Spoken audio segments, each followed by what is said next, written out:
Kitabu kia Kutoka sura 16 mstari wa 4 inasema, alafu Bwana akamwambia Musa, tazama nitawanyeshea ninyi mkate toka mbingu.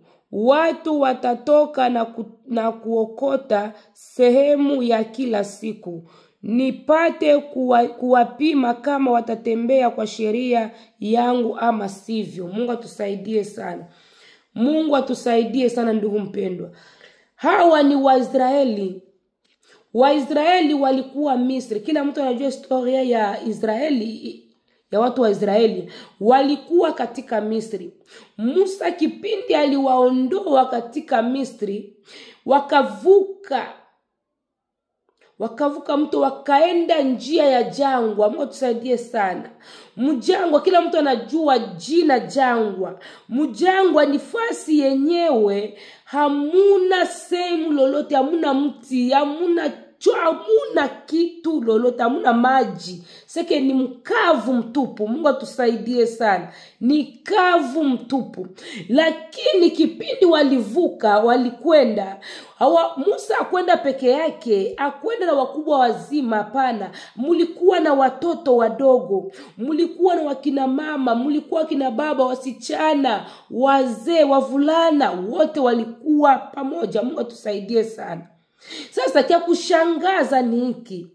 Kipindi walikwenda, hawakuwa na soko ya kuwanunulia wale watoto nguo. Mungu tusaidie sana. Labda tutasema hao wakubwa wazima pengine ni jua walitoka na manguo ya kuwaenea Misri. Lakini hao watoto wadogo wa miezi, wa mwaka, wa miaka 2-3, lakini wote walikomalia katika jangwa, kwa sababu mjangwa walifanya miaka 40. Mungu atusaidie sana. Hakukuwa soko ya kununulia manguo, hakukuwa soko ya kununulia viatu, hakukuwa soko ya kununulia chakula. Mungu atusaidie sana.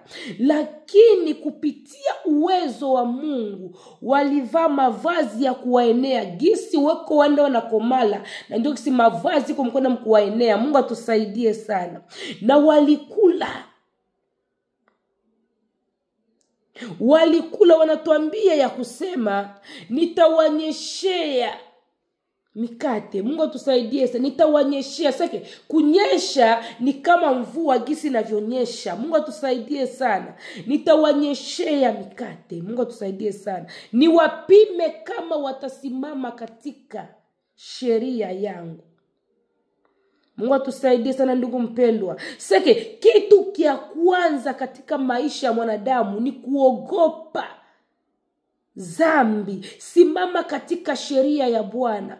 Kwa siku ya leo tunaona watu wanalalamika, wanasema Marekani inaenda kubadilika jamani, Marekani inaenda kubadilika, wanakata chakula, wanafanya hivi. Ndugu mpendwa, wewe mwenye kumwamini Mungu hautasema ya kusema nchi inaenda kubadilika, nchi inakuwa hivi bila wewe mwenye kusoma Biblia unajua fasi tunakokwenda. Mungu tusaidie sana. Na sisi wa Kristo tunaishi kwa imani. Mungu tusaidie sana. Na imani ni neno la kusema unatumainia kitu unachokiona wala usichokiona. Mungu atusaidie sana ndugu mpendwa. Inatubidi tuogope zambi, hapana kuogopa njala, hapana kuogopa mabadiliko ya dunia. Tubadilishe mbele mienendo yetu, tubadilishe mbele mtembeleo wetu, tutembee kwa sheria ya Bwana. Anasema nijaribu kuwapima kama watatembea katika sheria yangu. Utakapotembea katika sheria ya Bwana, Mungu hawezi kukuacha mtoto wa Mungu. Na njoo ile unaona mtu akisimama katika imani, anasimama katika hali ya kusema Bwana anaweza, Mungu anamtendea maajabu. Lakini unakuwa nasikia maneno na kwa ya mingi ya kusema hakuna, hapana, hawezi uweza, kwa sababu yeye anasimamia imani na anasimamia sheria. Mungu atusaidie sana ndugu mpendwa. Watu kwa siku ya leo wanaogopa, tutapeleka wapi watoto? Waisraeli walipeleka wapi watoto? Mungu atusaidie sana. Katika Biblia walipeleka wapi watoto?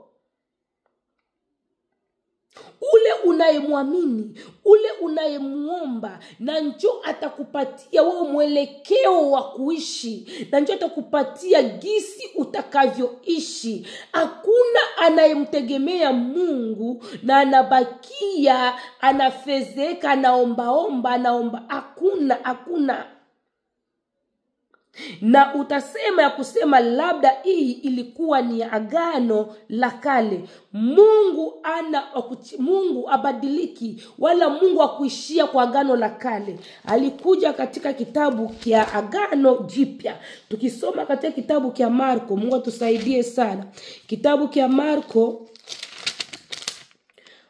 sura 6 mstari wa 41 mpaka 44 nasema, akatua ile mikate 5 na wale samaki 2, akatazama mbinguni, akazibariki, akavunja mikate, akawapa wanafunzi waiweke mbele yao, na wale samaki 2 akawagawia wote wakakula, wakashiba, wakaokota vipande vilivyovunjika vitunga 12 na vya vipande vya samaki. Waliokula mikate walikuwa wanaume 5,000. Mungu atusaidie sana. Wanaume 1,000, bila kwanza wakina mama, bila wasichana, bila watoto.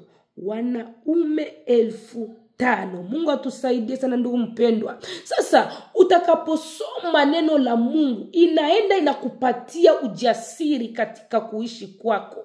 Kama wewe sio msomaji wa Biblia, unachunga mchungaji wako akusomee, unachunga pastor wako akusomee, mtumishi wako yeyote akusomee, na njoo pale penyewe uko unababaika. Mungu tusaidie sana. Na njoo pale uko unababaika. Ni kipindi kia kuogopa dhambi, ni kipindi kia kumwogopa Mungu, sio kuogopa nje. Hata ule ushibe utakufa. Hata uyaze masto ndani ya manyumba, uyaze masto ndani ya vitu vyako vyote, utakufa. Lakini jua ya kusema unakufa munjia gani. Wewe dhambi unashindwa kuogopa, lakini unaogopa kwa kwanza mabadiliko ya nchi. Unaogopa kwanza mwenendo gisi nchi inavyoanza kwenda. Unashindwa hata kwanza kumtafuta Mungu. Unakuwa sijui itakuwaje, sijui nitaishi namna gani, sijui kwenye biko mkuendea, sijui hivi na hivi. Kwa nini wewe imani yako, tumaini yako usitie ndani ya neno la Mungu? Usimtegemee Mungu. Mungu atusaidie sana. Utakapomtegemea Mungu, Mungu atakutendea maajabu yenyewe hata wengine hawatendewi, kwa sababu ya imani yako iko juu. Gisi utakavyoendesha imani yako, Mungu anaenda na mtu mwenye kuwa na viwango gisi anavyotembea navyo. Mungu atusaidie sana. Imani yako ikikuwa ndogo, na Mungu ataenda na wewe kwa kidogo paka vile. Imani yako ikikuwa kubwa, na Mungu ataenda na wewe kwa kiwango kikubwa sana. Na njoo ile unaona watu wanasema anaweza namna gani, anavuka namna gani, kwa sababu imani yako ni kubwa. Unaposoma neno la Mungu, unajitia ni wewe mwenye kuwa pale. Unasema hii ni mimi na familia yangu, hii ni mimi hapa. Make hawa watu wana Biblia unawatosha kwanza. Unajitia wewe, unasema Bwana kanilisha mimi na familia yangu. Mungu atusaidie sana. Lakini Wakristo waleo ni waoga. Ukisoma kitabu cha Ufunuo, Mungu atusaidie sana. Ukisoma kitabu cha Ufunuo 21 mstari wa 8 anatuambia, lakini wenye oga na wasioamini na wenye machukio na wauaji na wazini na wachawi na wanaoabudu sanamu na waongo wote, sehemu yao ni katika lile ziwa linalowaka moto na kiberiti. Hii ndiyo mauti ya pili. Mungu atusaidie sana. Sasa wewe utaikala unasema ule mchawi, ule mlozi, ule mshirikina mchawi, ule muongo, ule mzinifu, ule msherati, ule unatamka maneno yote, lakini wewe ni muoga. Lakini wewe ni muoga. Jua ya kusema nafasi yako na wewe ni sawasawa na hawa wenye kuandikwa hapa, ni sawasawa na wale unaowataya ndani ya kinywa chako. Mungu atusaidie sana. Na wewe usipomwamini, usipokuwa na imani ya kumwamini Yesu Kristo, na unawataja wote lakini hauna imani, jua ya kusema na wewe nafasi yako ni katika ziwa la moto. Mungu atusaidie sana ndugu mpendwa. Ni kipindi cha kuogopa dhambi. Asomae neno na ajue. Mungu atusaidie sana. Halijue lile neno analolisoma mahali tunapokwenda. Mahali tunapokwenda ni kipindi cha kujua majira na nyakati. Sio kipindi cha kuogopa, cha kutetemeka, hapana. Vaa ujasiri. Simama kama wewe ni mwanamke, kama simba jike. Kama wewe ni mwanaume, simama kama simba dume anayokuwa mawindoni. Usitishwe na haya ya ulimwengu. Haina wewe ulikuwa wa kwanza. Elia ndugu mpendwa alilishwa kwa kunguru. Mungu atusaidie sana. Kunguru, Mungu alitayarisha kunguru wa kumulisha Elia. Alienda kufichama kukua chakula, hakukuwa lolote, lakini kwa imani na kwa kutembea katika sheria ya Bwana na kwa kumwogopa Mungu, alifanya nini? Alikula na akasaza. Kwa nini wewe usikule na kusaza ndugu mpendwa? Kwa nini utetemeke? Si tuko watu kama 10 mnyumba, si tuko watu kama 7, tuko watu 10, 12, tuko watu 9, tuko 8, tutaishi je? Tulikuwa naponea hiyo chakula yao. Ndugu mpendwa, kila kinachokufikia shukuru Mungu. Iwe kibaya, iwe kizuri, lakini simamia neno la Mungu. Simamia sheria ndugu mpendwa. Usitetereshwe na ya dunia hii. Kwenye tunavyokuendea ndugu mpendwa, na njoo Biblia inaweza kuenda na tupeleka unabii wa Biblia itimizike. Mungu atusaidie sana. Njaa itaingia mahali pote duniani. Mungu atusaidie sana.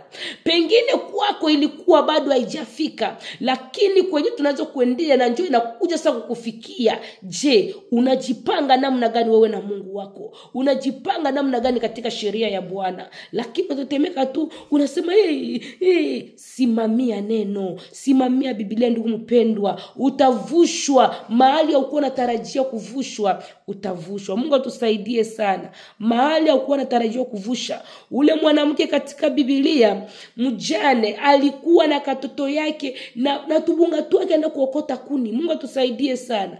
Aya aoke ule mkate, aya upige tu akule na basi kunaisha, nyuma chake naishia pale. Lakini mtu wa Mungu aliingia mule. Mungu akamtuma ule mtu kwa sababu ya yeye. Mungu alijua pana mtu wangu pale, panapokuwa mtu na Mungu, panapokuwa mtu wa Mungu hapa fichami. Mungu anajizirisha na tokea mahali panapokuwa mtu wa Mungu. Anajua pana mtu wangu pale. Malgre wale wengine watakosa chakula, lakini mtu wangu asikose chakula. Lakini mtu wangu asikose mahali pa kuikala. Lakini mtu wangu asikose mahali atakapokwenda. Mungu atusaidie sana. Mungu atusaidie sana ndugu mpendwa. Ule mwanamke halikula, vyombo vyake havikupungua tena unga. Haikupungua tena unga wa ngano, haikupungua tena mafuta. Maisha yake ikaendelea. Lakini wengine walikuwa wanalia njaa, wengine walikuwa wanalia huko, wanafanya wajifunze pa kupeleka watoto, wajifunze pa kwenda, lakini wao walikula. Ndugu mpendwa, kitu nitakwambia, simamia sheria ya Mungu. Mungu alisema awapime kwanza, awapime kama watatembea katika sheria. Kumbe Mungu, kusudi ya Mungu kwa mwanadamu ni mazuri tu, hayana mabaya hapana. Wewe njoo kumkusema Mungu anioni. Mungu anakuona, Mungu anakujua, Mungu anakupenda. Ni wewe ugeuke, ni wewe utoke mahali ulipo, sio mahali pako. Ni shetani aliiba akili yako ili usipate kumjua Mungu, uwe kila saa unajilaumu ya kusema Mungu anioni.